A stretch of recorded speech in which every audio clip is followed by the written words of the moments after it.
할렐루야, 존귀하신 하나님의 이름을 찬양합니다. 오늘도 기쁘고 감사한 마음으로 우리 하나님을 예배하기 원합니다. 9월 26일 화요일 아침 예배를 하나님께 드립니다. 기도하겠습니다. 은혜와 사랑이 충만하신 하나님 아버지 감사합니다. 주님, 우리의 삶의 모든 것이 주님의 은혜인 줄 믿습니다. 늘 모든 것이 주님께로부터 왔음을 믿고 늘 주님께 감사하며 늘 주님만 바라보며 나아가는 우리의 복된 삶 되게 하여 주옵소서. 우리 구주 예수 그리스도의 이름으로 기도드립니다. 아멘. 시편의 말씀으로 우리 하나님을 찬양하기 원합니다. 시편 107편 12절 13절 말씀입니다. 우리 함께 합독하여 읽습니다. 그러므로 그가 고통을 주어 그들의 마음을 겸손하게 하셨으니 그들이 엎드러져도 돕는 자가 없었도다. 이에 그들이 그 환난 중에 여호와께 부르짖음에 그들의 고통에서 구원하시되. 아멘. 오늘 우리에게 주시는 하나님 말씀은 열왕기상 9장 1절에서 9절까지의 말씀입니다. 매일 성경 91페이지에 있습니다. 우리 함께 합독하여 읽겠습니다. 솔로몬이 여호와의 성전과 왕궁 건축하기를 마치며 자기가 이루기를 원하던 모든 것을 마친 때에 여호와께서 전에 기브온에서 나타나신과 같이 다시 솔로몬에게 나타나사 여호와께서 그에게 이르시되 내 기도와 내가 내 앞에 간구하는 바를 내가 들었은즉 내가 내 건축한 이 성전을 거룩하게 구별하여 내 이름을 영원히 그곳에 두며 내 눈길과 내 마음이 항상 거기에 있으리니 내가 만일 내 아버지 다윗이 행함같이 마음을 온전히 하고 바르게 하여 내 앞에 행하며 내가 내게 명령한 대로 온갖 일에 순종하여 내 법도와 율례를 지키면 내가 내 아버지 다윗에게 말하기를 이스라엘의 왕위에 오를 사람이 내게서 끊어지지 아니하리라 한 대로 내 이스라엘 왕위를 영원히 견고하게 하려니와 만일 너희나 너희의 자손이 아주 돌아서서 나를 따르지 아니하며 내가 너희 앞에 둔 나의 계명과 법도를 지키지 아니하고 가서 다른 신을 섬겨 그것을 경배하면 내가 이스라엘을 내가 그들에게 준 그 땅에서 끊어버릴 것이요 내 이름을 위하여 내가 거룩하게 구별한 이 성전이라도 내 앞에서 던져버리리니 이스라엘은 모든 민족 가운데에서 속담거리와 이야기거리가 될 것이며 이 성전이 높을지라도 지나가는 자마다 놀라며 비웃어 이르되 여호와께서 무슨 까닭으로 이 땅과 이 성전이 이같이 행하셨는고 하면 대답하기를 그들이 그들의 조상들을 애굽 땅에서 인도하여 내신 그들의 하나님 여호와를 버리고 다른 신을 따라서 그를 경배하여 섬김으로 여호와께서 이 모든 재앙을 그들에게 내리심이라 하리라 하셨더라. 아멘. 할렐루야. 오늘 하루의 첫 시작을 주님의 말씀으로 시작하는 해림의 모든 성도님들을 주님의 이름으로 간절히 축복합니다. 오늘은 모든 것을 마친 때에 라는 제목으로 은혜의 말씀 나누고자 합니다. 솔로몬이 자신이 계획한 모든 일을 마무리했습니다. 하나님은 다시 그에게 나타나셨습니다. 그리고 순종을 명하시며 복과 심판을 그에게 알려주십니다. 하나님께서는 솔로몬에게 다시 나타나셨죠. 솔로몬의 기도에 대한 하나님의 응답입니다. 앞선 이제 이어져서 나오는 10절부터 14절까지는 히람에게 보상을 하는 말씀이고 또한 16절부터 28절까지 말씀은 솔로몬의 그 밖의 건축과 교역에 대해서 말하고 있습니다. 앞선 하나님의 첫 솔로몬을 만나주신 3장 4절에서 14절의 말씀을 비교하면 타락과 심판의 경고가 이 말씀 속에 포함되어져 있습니다. 앞선 하나님의 첫 나타나심 속에서는 긍정적인 면만 나오고 있지만 오늘 말씀은 긍정적인 부분과 부정적인 부분을 함께 기록하고 있습니다. 이것을 통해서 솔로몬이 앞으로 어떠한 모습을 보여줄지를 우리에게 복선으로 알려주고 있는 것이죠. 하나님의 축복 또한 이것을 통해서 우리에게 말하고 있는 것은 하나님의 축복은 무조건적이다라는 것이 아닙니다. 조건적이다라는 것을 우리에게 말하고 있습니다. 솔로몬이 자신이 원하는 것을 다 마친 그때였죠. 우리가 말씀 본 오늘 열왕기상 9장의 말씀은 앞선 8장과 약 13년의 간격을 가지고 있습니다. 하나님이 즉각적으로 응답하시지 않았다라는 것이죠.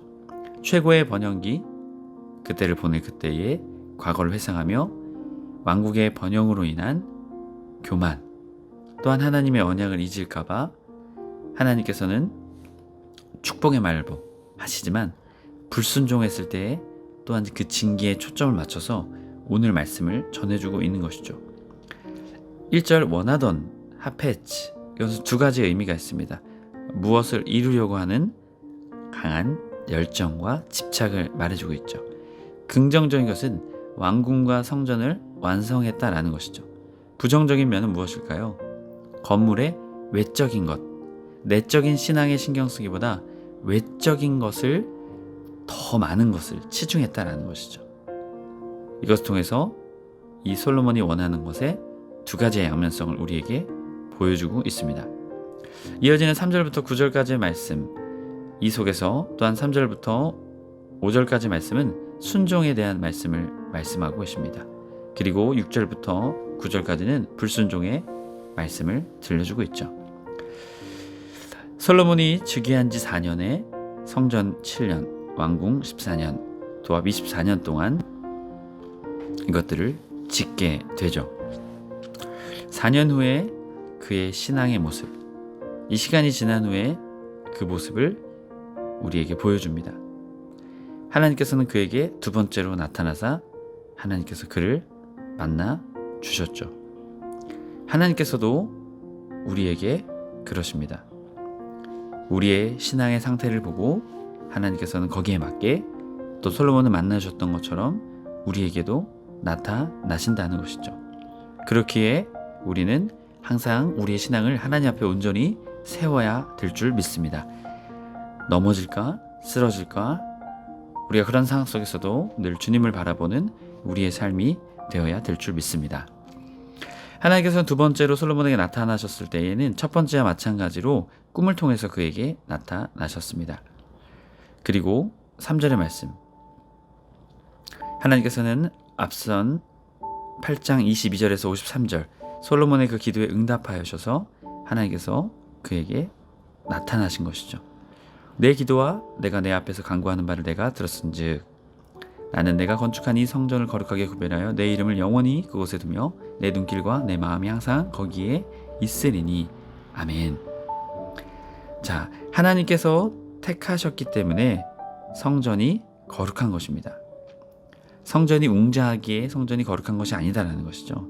하나님께서 그곳을 택하셨고 하나님께서 그곳에 함께 하시겠다 약속하셨기 때문에 그 성전이 거룩한 것이죠. 하나님이 주체인 것입니다. 성전이 중요한 것이 아니라 하나님이 함께 하시는 것이 거룩한 것이다라는 것이죠. 우리는 이것을 늘 잊지 말아야 할 것입니다. 외형적으로 겉으로 볼 때 풍요롭고 잘되고 아름다운 그 삶, 하지만 여러분, 우리의 신앙 겉에 화려하고 진정 중요한 것이 어딜까요? 우리의 내면이겠죠. 겉에 화려한 것, 겉에 보이는 것, 그것이 아니라 하나님이 진정 우리의 마음의 중심에 계신가? 해림의 모든 성도님들이 외형적인 것에 마음을 빼앗길 것이 아니라 우리의 내면, 사람들에게 보이지 않는 우리의 내면의 신앙을 아름답게 세워나가는, 또한 그곳에 늘 하나님이 함께 하시도록, 하나님이 동행하시도록, 하나님이 우리의 마음 가운데 늘 함께 하시도록 그것에 우리의 마음을, 신앙을 두는 저와 여러분의 삶이 되길 주님의 이름으로 간절히 축복합니다. 3절 말씀에 내 눈길과 내 마음이 하나님이 함께 하시겠다라고 말하고 있죠. 이것이 참 우리에게 중요합니다. 하나님의 마음과 하나님의 눈길, 축복, 이런 것보다는요, 내 눈길과 내 마음, 하나님이 항상 함께 하시는 그 축복의 은혜가 우리는 그곳에 우리의 마음을 두어야 하겠죠. 이어지는 4절에서 5절 말씀은 순종할 때 주어질 축복을 말씀하고 계십니다. 이 축복의 말씀, 행함과 같이 바르게 하여 행하며, 이렇게 말하고 있죠. 할라크라는 단어인데요, 이것은 단순히 행함을 말하는 것이 아니라 삶의 방식을 말하고 있습니다.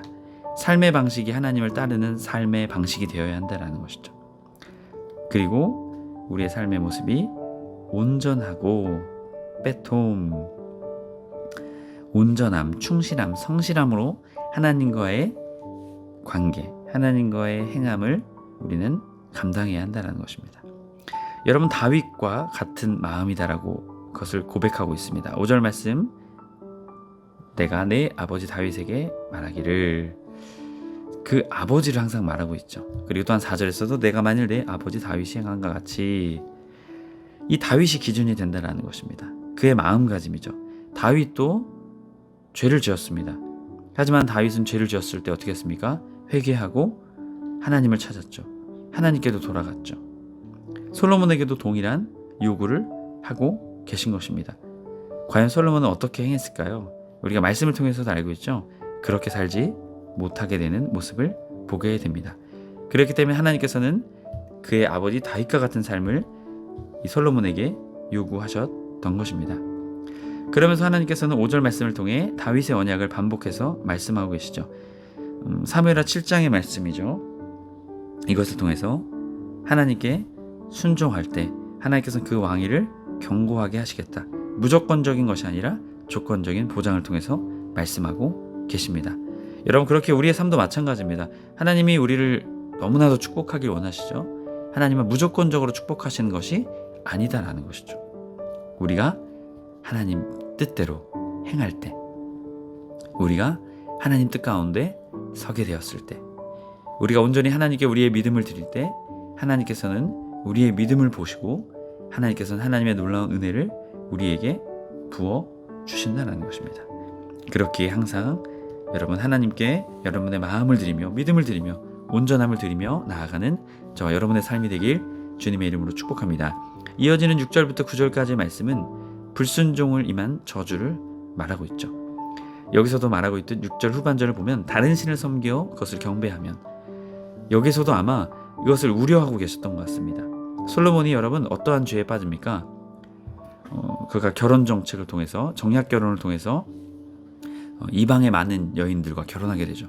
그것을 통해서 그가 우상 숭배에 빠지게 되는 모습을 보여줍니다. 6절 말씀을 보면 돌이켜라고 말하고 있죠.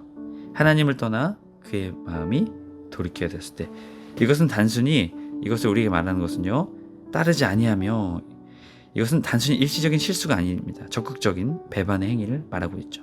그렇기 때문에 첫 번째로 우상 숭배를 말하는 겁니다. 솔로몬의 가장 큰 죄였죠. 그리고 그 죄가 어떻게 됩니까? 백성 전체로 그것이 옮겨가게 됩니다. 결국 그들은 삶의 방식이, 삶이 하나님을 따르는 삶이 아닌 우상을 숭배하는 삶의 모습으로 바뀌게 됩니다. 7절부터 9절까지는 불순종의 결과 여러 가지의 관점에서 그것을 진술합니다. 7절을 보게 되면 끊어버릴 것이요, 웨이크라티, 자르다, 끊어버리다, 멸망하다, 진멸하다, 잔절하다. 결국 이것을 통해서 그들은 어떠한 삶을 보내게 됩니까?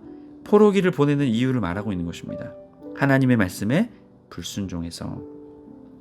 그리고 하나님께서는 성전조차도 던져버릴 것이다 라고 말하고 있죠. 던져버리다, 내쫓다.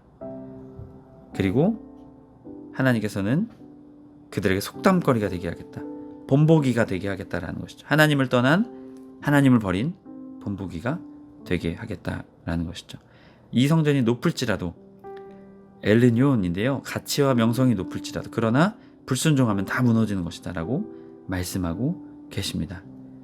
그랬기에 하나님께서는 9절의 말씀을 통해 이스라엘의 소유권과 지배권을 자신들에게 있는 것이 아니라 하나님께 있다라는 것을 분명하게 솔로몬에게 주님께서는 이스라엘 백성에게 말씀하고 계신 것입니다. 언약과 축복, 저주, 그것이 중요한 것이 아니다라는 것이죠. 가장 중요한 건 무엇일까요? 하나님과의 관계.